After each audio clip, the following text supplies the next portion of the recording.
اللہ کی کتاب کے دامن کو پکڑنے کی ضرورت ہے۔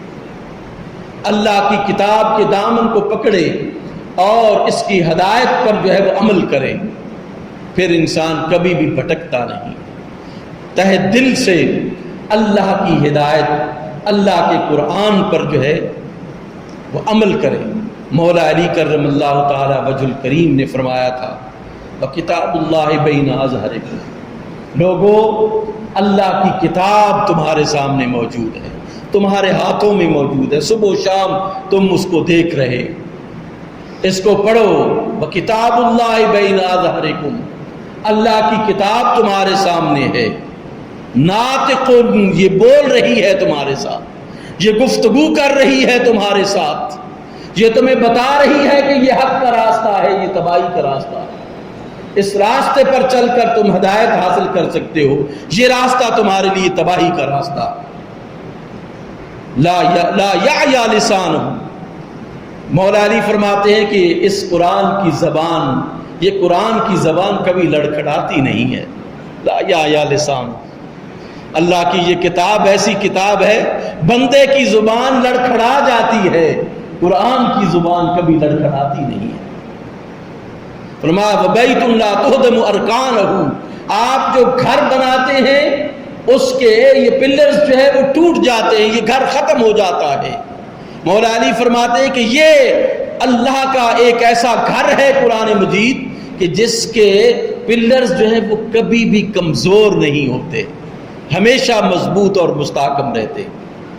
اسی طرح آپ نے فرمایا وَعِزٌ لَا تُهْزِمُ أَعْوَانُهُ، اور یہ ایک ایسی عزت ہے، اللہ کا کلام ایک ایسی عزت ہے کہ جو اس کی مدد کرتا ہے کبھی اس کو ذلیل و رسوا نہیں ہونے دیتا۔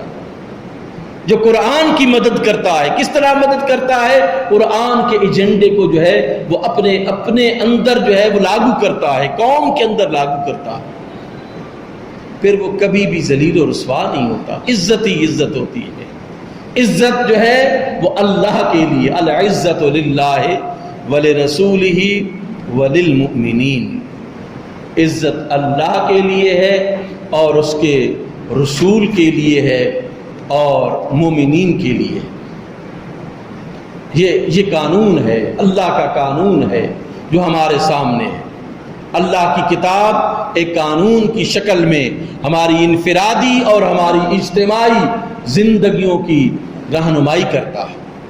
ہمیں چاہیے کہ اس راستے پر چلیں اور اس ہدایت کے راستے کو اپنائیں جو ہدایت کا راستہ ہمیں قرآن دکھا رہا ہے، ایک فرد کی حیثیت سے، ایک اجتماعی قوم کی حیثیت سے۔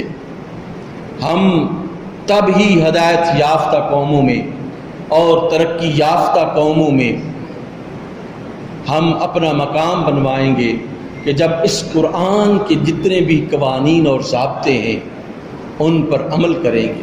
یاد رکھیے کہ قوموں کی عزتیں قانون کی عملداری میں ہوتی ہیں۔ قوم اگر خود اپنے لیے بھی کوئی قانون بناتی ہے تو اس قانون پر عمل کرنا اس کی عزت کا باعث ہوتا ہے، اس کے احترام کا باعث ہوتا ہے، اس کی ترقی کا باعث ہوتا ہے۔ جائے کہ ایک بڑا قانون اللہ نے ہمیں قرآن کی صورت میں اور ایک بڑی جو ہے وہ پریکٹیکل شیپ ہمیں دے دی نبی کی سیرت کی صورت میں۔ ساری چیزیں ہمارے سامنے ہمارے پاس موجود ہیں۔ اس آئین قرآن اور سنت رسول کو ہمیں جو ہے وہ ہمیں عمل کرنا چاہیے اپنی زندگیوں میں، اور خصوصاً یہ جو ہمارے بڑے ہیں ان کو سوچنا چاہیے کہ قانون آئین سب کے لیے برابر ہونا چاہیے۔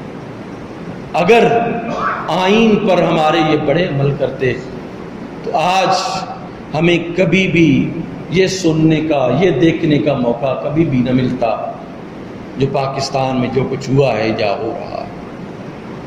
یہ لوگ اگر اللہ کے قانون پر، اس ریاست کے قانون پر عمل پیرا ہوتے تو یہ جو ظلم و ستم ہو رہا۔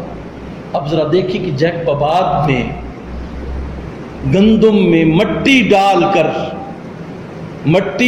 کر جو ہے وہ سرکاری گوداموں میں فروخت ہو رہی ہے اور سارے خاموش ہیں۔ ملے ہوئے ہیں، سب کو پتا ہے کہ یہ جتنے کلو مٹی ہے اتنے کلو ہمارے پیسے ہیں جی۔ خاموش ہے سب بڑے لوگوں کو وہاں پہ بلائے گا، کوئی ایک بھی نہیں ہے، آپ نے لڑکوں کو بھیج دیا۔ تو اگر ہمارے یہ سٹیک ہولڈرز جو اس ریاست کے سٹیک ہولڈرز ہیں وہ قانون پر عمل نہیں کریں گے تو نیچے تو کرپشن کا ایک مضبوط سلسلہ جو ہے وہ شروع اسی وجہ سے ہوا ہے۔ ان کو پتا ہے، ایک کلرک کو پتا ہے میرا باس جو ہے وہ کرپشن کرتا ہے، مجھے کرنے میں کوئی حرج نہیں ہے، بلکہ وہ میرے ذریعے سے کر رہا۔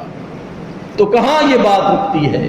ضرورت اس امر کی ہے کہ ہم اپنے آپ کو جو ہے وہ قانون پر، آئین پاکستان پر اپنے آپ کو کاربند رکھیں، ورنہ ریاستیں یقین جانیں کہ جن حالات سے ہم گزر رہے ہیں یہ حالات بہت مشکل ترین حالات ہیں اور بہت ہی قابل افسوس حالات ہیں۔ یہ عوام کی وجہ سے پیدا نہیں ہوئے، یہ حکام کی وجہ سے پیدا ہوئے، یہ عوام نے پیدا نہیں کی۔ عوام تو بیچارے ترس رہے ہیں، روزگار زندگی کے لیے ترس رہے ہیں، وہ ضروریات زندگی کے لیے ترس رہے ہیں۔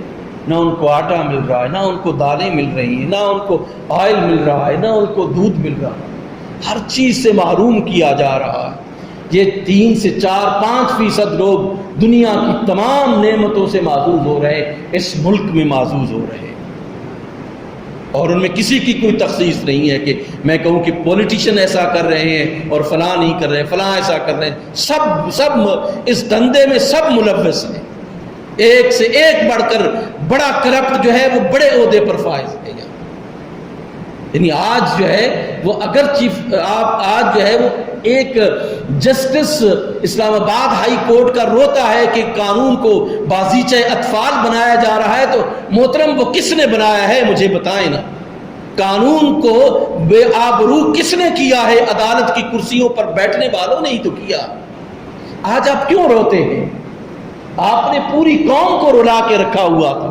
رول آف لا جو اس ملک کی تمام قوم چاہتی ہے، آج بھی چاہتی ہے کہ قانون پر عمل ہونا چاہیے، قانون کی دھجیاں کہاں پہ بکھرتی ہیں؟ قاتل پتہ ہونے کے باوجود ان کو کیوں چھوڑ دیا جاتا ہے؟ کرپٹ پتہ ہونے کے باوجود کیوں چھوڑ دیا جاتا ہے؟ آنسو نہ بہائیں، اس قانون پر عمل کر کے دکھائیں۔